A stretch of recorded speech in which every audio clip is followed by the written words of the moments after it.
what is the difference between NFO and IPO? What is the comparison between these two?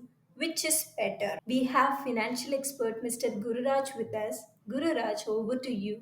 See, more or less it is same. When it comes to the equity shares of a company, we say IPO, yeah, initial public offer. And already it is an existing company, they will say follow on public offer, FPO, they will say, right? But when it comes to the mutual fund only, we are saying new fund offer, NFO, right?